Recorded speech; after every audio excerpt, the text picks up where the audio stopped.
নমস্কার, S Bangla news online খবর সব দেখাবো আমরা।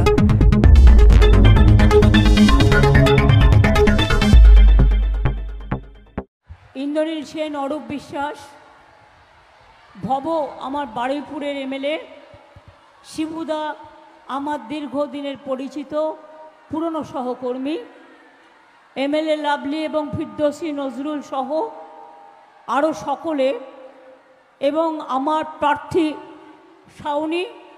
শাওনিকে দিয়েছে এই কারণে যে আগের বারে আপনারা অতটা সার্ভিস পাননি। তার অবশ্য কোনো দোষ ছিল না, সে নিজে ফিল্ম জগতে ব্যস্ত, এটা আমাদেরই দোষ। সেই জন্যই আমরা শুধরে নেবার জন্য শাওনি এলাকায় পড়ে থেকে লড়াই করবে এবং দাঁতে দাঁত দিয়ে লড়াই করবে উন্নয়নের কাজে। আর বাদবাকিটা সোনারপুরের মানুষ জানেন,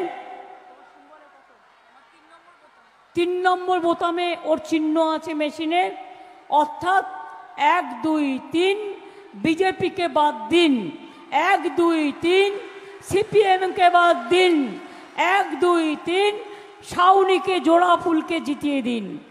আপনাদের সকলকে এত ঝড় জলের মধ্যেও যে কষ্ট করে এসছেন, আপনাদের পাগুলোকে আমি প্রণাম জানাই। আমার মাতৃসম মা বোনেরা, আমার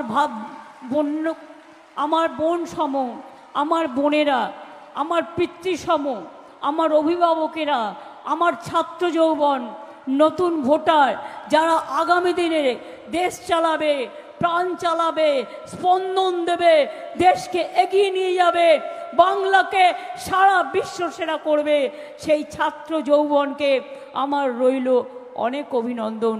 আর প্রবীণদের জানাই অনেক অনেক প্রণাম এবং সালাম। জয় জহর তপশিলি বন্ধুদেরও আমার অনেক অভিনন্দন। দেখুন, বাইরে প্রচণ্ড ঝড় বৃষ্টি, আর 6টার পর থেকে শুরু হয়ে যাবে র্যান্ডাম, একদিন চলবে। ভয় অত পাবেন না, কিন্তু সাবধানে থাকবেন। বিদ্যুতের পোলগুলো অরূপকে আমি বলে দিই সব কেয়ার করতে ভালো করে। ইলেকট্রিসিটি যদি কারো চলে যায় চিন্তা করার কারণ নেই, আমরা জেনারেটর রেখেছি, ব্যবস্থা করব, কিন্তু সারাতে তো টাইম দিতে হবে। দয়া করে সেই সময়টা খুব ঝড় জল হলে, বাংলায় তো এটা প্রতি বছর হয়, নদীমাতৃকার দেশ, দয়া করে তখন টিভিটা চালাবেন না, দয়া করে তখন এসিটা চালাবেন না। খুব এমার্জেন্সি লাইট ফ্যান ছাড়া বাদবাকিগুলো একটু অফ করে রাখবেন। আমি ডান দিকটা দেখতে পাচ্ছি বর্ষায় জল জমে গেছে মাঠে, অনেকে বসতে পারছে না, পেছনে সবাই দাঁড়িয়ে আছে। কিন্তু বলুন তো, এই দুর্যোগে ঝুঁকি নিয়ে আর কোনো মানুষ মিটিং করতে পারবে না, একমাত্র বাংলা করতে পারে। চাকরি খেকো বাঘ হয়ে গেছে, দেবার ক্ষমতা নেই, কিল মারার গোসাই।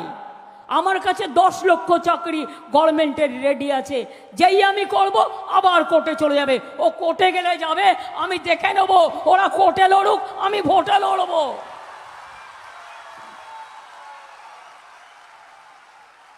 তাই আমার বক্তব্য, খেলা হবে। মা বোনেরা জেনে রাখুন, বিজেপির কোনো একটা নেতা বলেছিল আমরাই আর মালা নিয়ে নেমেছে, আবার মা লক্ষ্মীদের সেট করে বলেছে লক্ষ্মীর ভান্ডার তৃণমূলকে হারিয়ে বন্ধ করে দেবো। আমি বলি, মহিলাদের চেনো তো, নোড়া দিয়ে মশলা পেশে আর নোড়া দিয়ে দাঁতের গোড়া ভেঙে দেয়। লক্ষ্মীর ভান্ডার তো চলবে, আর সারা জীবন, 60 বছরে বন্ধ করব না, 60 বছর নয়, সারা জীবন পাবেন, সারা জীবন যতদিন বেঁচে থাকবেন। আত্মসম্মান, এটা আপনাদের অধিকার, এটা আপনাদের গরিমা। ছাত্র যৌবনরা আজকে বিনা পয়সায় পড়াশোনা করতে পারছে, 10 লাখ টাকা স্মার্ট কার্ড পাচ্ছে, তপশিলীরা 20 লাখ টাকা সফট লোন পেতে পারে, ওবিসিরা পেতে পারে, যা ইচ্ছে তাই করে যাচ্ছে। হঠাৎ করে কাজ নেই, কর্ম নেই, ভোট চলছে, 26,000 টিচার বাতিল। আমি বলেছিলাম করতে দেব না, সুপ্রিম কোর্ট পর্যন্ত গেছি। আবার 15 লক্ষ ওবিসি সার্টিফিকেট বাতিল করে দিয়েছে। তার মধ্যে হিন্দুও আছে, মুসলমানও আছে, তপশিলিও আছে, আদিবাসীও আছে। আপনাদের আমি বলে রাখি, একটা সার্টিফিকেট করতে অনেক টাইম লাগে। যারা বিজেপি করে বসে রায় দান করে, আমি তাদের সমর্থন করি না। আর এদের জন্য যা লড়াই করার দরকার আমি করব। এবং তাই বলি, সর্বধর্ম সমন্বয় আমাদের সকলের মন্ত্র। এদেশ রবীন্দ্র নজরুলের দেশ, এদেশ গান্ধীজি নেতাজির দেশ। ইলেকশনের সময় নেতাজিকে প্রণাম করিয়ে ফটো তুললে, ফটোশপ করলে ইলেকশনে জেতা যায় না। আর অন্য সময় উল্টো রবীন্দ্রনাথ নিচ্ছ, বিদ্যাসাগরকে ভেঙে দিচ্ছ। নেতাজি সুভাষচন্দ্র বোসের জন্মদিনে আজ পর্যন্ত জাতীয় ছুটি তোমরা দাওনি, অপমান করেছো। আর আজকে ইলেকশনের সময় আসলেই প্রণাম করে, স্যালুট করে, নাটক করে বেড়াও। এই নাটক শেষ হবে। এবার বিজেপি আসছে না ক্ষমতায়। বাংলায় কোনো জোট নেই, কারণ বিজেপির বন্ধুদের সাথে জোট আমরা করি না। তবে ইন্ডিয়ায় আমরা বলছি, ইন্ডিয়া জোটকে ক্ষমতায় নিয়ে আসার দায়িত্ব আমাদের। আমরাই অগ্রগণীর ভূমিকা নেব। এবং এনআরসি, যদি ইন্ডিয়া জোট ক্ষমতায় আসে, এনআরসি বাতিল করে দেবো, ক্যাব বাতিল করে দেবো, ইউনিফর্ম সিভিল কোড বাতিল করে দেবো এবং 100 দিনের কাজ আবার চালু করব। আমরা ইতিমধ্যেই কর্মসূচি চালু করেছি। 50 দিনের কাজ তারা পাচ্ছেন এবং 50 দিনের জায়গায় দরকার হলে 60 দিন পাবেন। বিজেপির কাছে পায়ের কাছে টাকা চাইতে হবে না, টাকা আমরা দেবো। আমরা গরিব হতে পারি, কিন্তু মনে রাখবেন, আমরা রাস্তায় লোকের কাছে ভিক্ষা চেয়ে খাই না। আমরা বিজেপির কাছে ভিক্ষে চেয়ে খাই না, মানুষের কাছে ভিক্ষে চাইতে পারি, বিজেপির কাছে নয়। কত বড় উদ্ধত্ত! বলে কিনা জগন্নাথ ঠাকুরও ওনার ভক্ত, জগন্নাথের মন্ত্র জানে। বলে আমি নাকি মন্ত্র জানি না। এসো না, চ্যালেঞ্জ করছি, কটা মন্ত্র জানো? এসো, চ্যালেঞ্জ করছি। 100টা মন্ত্র মুখস্থ বলে দেবো, তুমি 5টা বলতে পারবে তো? 5টা বলতে পারবে তো? আমি জিজ্ঞেস করছি। তাই আমি এদের বলি, এখন আবার বলছে বায়োলজিক্যাল ফাদার মাদার নো, মা বাবা কেউ নেই। ওনাকে নাকি ঈশ্বর পাঠিয়েছেন এবং উনি 2047 সাল পর্যন্ত উনি ঈশ্বরের প্রতিনিধি হিসেবে এসছেন। তো ঈশ্বর ভালো কথা। ঈশ্বর হলে ভগবান তো বাইরে ঘোরে না, ভগবান তো রাজনীতি করে না, ভগবান তো গাল দেয় না, ভগবান তো কুৎসা করে না, ভগবান তো দাঙ্গা করে না, ভগবান তো খুন করে না, ভগবান তো মিথ্যে কথা বলে না। তুমি যদি ভগবান হও, তোমাকে একটা মন্দির করে দিচ্ছি, মন্দিরে রোজ বাতাসা দেবো, নকুলদানা দেবো, ফুল দেবো, সব কিছু দেবো। তুমি ভগবান হয়ে বসে থাকো, ভারতবর্ষকে আর জ্বালিও না, আর জ্বালিও না, আর জ্বালিও না। প্ল্যান নম্বর এ, সন্দেশখালী মা বোনেদের কিভাবে অসম্মান করেছে মিথ্যে নাটক সাজিয়ে। প্ল্যান নম্বর বি, হিন্দু মুসলমানের দাঙ্গা লাগাবার চেষ্টা করেছে। প্ল্যান নম্বর সি, কাল নন্দীগ্রামে দেখেছেন লজ্জা নেই গদ্দারের, নিজের এলাকা যেতে পারে না। আমার ইলেকশনেও তাই করেছে, টোটালটাই লুট করেছে। আর যখনই ইলেকশন হয়, ইলেকশন কমিশনকে দিয়ে ডিএম চেঞ্জ করে, আইসি চেঞ্জ করে, সমস্ত অ্যাডমিনিস্ট্রেশন চেঞ্জ করে এবং তাদের দিয়ে দাঁড় করিয়ে রেখে সেন্ট্রাল ফোর্সকে দিয়ে পুরো ইলেকশনটা লুট করেছে। কালকেও লুট করেছে। তা সত্ত্বেও জেনে রাখুন, আমি জানি না সঠিক কী হবে, ভোট বাক্সে কী আছে, কিন্তু এখনও হারাতঙ্ক রোগে ভুগছে। পাগলা কুকুর কামড়ালে জলাতঙ্ক রোগ হয়, আর নির্বাচনে হারবে বলে হারাতঙ্ক রোগে ভুগছে, থরথর করে কাঁপছে আর বলে যাচ্ছে। কোথায় গিয়ে মিটিং করছে, সেখানে গিয়েও বাংলা।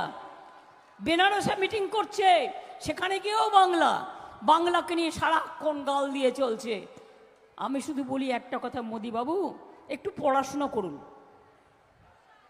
স্বাধীনতা আন্দোলন বাংলা না থাকলে হতো না, দেশ স্বাধীন বাংলা না থাকলে হতো না। আর আজকেও মনে রেখে দেবেন, আপনার স্বাধীনতা আন্দোলনে কোনো ভূমিকা নেই, আপনার পার্টিও নেই, আপনার পার্টির জন্ম ছিল না। আর সিপিএমকে 34 বছর পর যদি উপড়ে দিতে পারি লাঠিগুলির সাথে লড়াই করে, আপনাকে উপড়ে দেবো রাজনৈতিকভাবে, গণতান্ত্রিকভাবে। এ শপথ নিয়ে গেলাম। ভালো থাকবেন, সুস্থ থাকবেন, দেখা হবে। আমি সবাইকে বলবো, নো ঝগড়াঝাটি, নো ভোট কাটাকাটি, নিজেদের মধ্যে ভোট কাটাকাটি করবেন না। একে অপরকে, সিপিএমকে তো আপনারা চেনেন, 34 বছর কি করে গেছে। আর নতুন করে এই সিপিএমের হাড়মাদ্রাই এখন বিজেপির ওস্তাদ হয়ে গেছে। এদের কোনোদিন ক্ষমা করবেন না, এদের কোনোদিন ক্ষমা করবেন না, এদের কোনোদিনও ক্ষমা করবেন না। কবিগুরু রবীন্দ্রনাথ ঠাকুরের লাইনগুলো মনে রাখবেন। নাগিনীরা চারিদিকে ফেলিতেছে বিষাক্ত নিঃশ্বাস, শান্তির ললিত বাণী শুনাইবে ব্যর্থ পরিহাস, বিদায় নেবার আগে তাই ডাক দিয়ে যাই, দানবের সাথে যারা সংগ্রামের তরে প্রস্তুত হতেছে ঘরে ঘরে, জোট বাঁধুন, তৈরি হন। অলি গলি মে সোর হ্যায়, দেশকে লুট করে নিয়েছে। অলি গলি মে সোর হ্যায়, অলি গলি মে সোর হ্যায়, अली गली में शोर है। बीजेपी हटाओ, सीपीएम हटाओ, बीजेपी जाग। जय बांग्ला, जय बांग्ला, जय सोनारपुर, जय सोनारपुर, जय बांग्ला। सर्वत्र मानुषेर जय होक। मामाटी मानुषके प्रणाम जानिए, आबार आमार शुभनंदन जानिए, छोटोदेर अनेक अनेक भालोबासा जानिए, शुभेच्छा जानिए। যেহেতু বেশি বৃষ্টি হচ্ছে, আমি আর আপনাদের ঝুঁকি নিতে চাই না। আমি চাই আপনারা সাবধানে বাড়ি ফিরে যান। ভালো থাকবেন, সুস্থ থাকবেন। জয় হিন্দ, বন্দে মাতরম, ইনশাল্লাহ। জয় বাংলা, জয় বাংলা, জয় বাংলা, জয় বাংলা। আবার দেখা হবে। সোনারপুর স্পোর্টিং গ্রাউন্ড ছাড়া আমার চলে না। আমার প্রত্যেকটা কাজেই আমি মায়েদের আশীর্বাদ, শুভেচ্ছা, দোয়া, ভাইদের শুভেচ্ছা নিয়ে যাই। কি মা বোনেরা, যাবার আগে একটু উলুধ্বনি, একটু দোয়া, ভাইদের একটু তালি, এটা আমি নেবার জন্যই আসি। আপনাদের এই শঙ্খধ্বনি, আপনাদের এই উলুধ্বনি, আপনাদের এই দোয়া, আপনাদের এই শুভকামনা, আপনাদের তালি আগামী দিন দেশ থেকে বিজেপিকে করুক খালি, বিজেপিকে করুক খালি, বিজেপিকে করুক খালি। আর যাদবপুর আমার প্রাণের কেন্দ্র, এখান থেকে আমার জন্মলগ্ন শুরু হয়েছিল রাজনীতির। সেই যাদবপুর আমায় কোনোদিনও ফেরায়নি, আর আমি চাই আমাকে আপনারা ফেরাবেন না। আপনারা আমাকে লড়তে দিন, আপনারা লড়বার সুযোগ দিন। যতদিন বাঁচবো, আপনাদের যতদিন ভালোবাসা থাকবে ততদিন করব।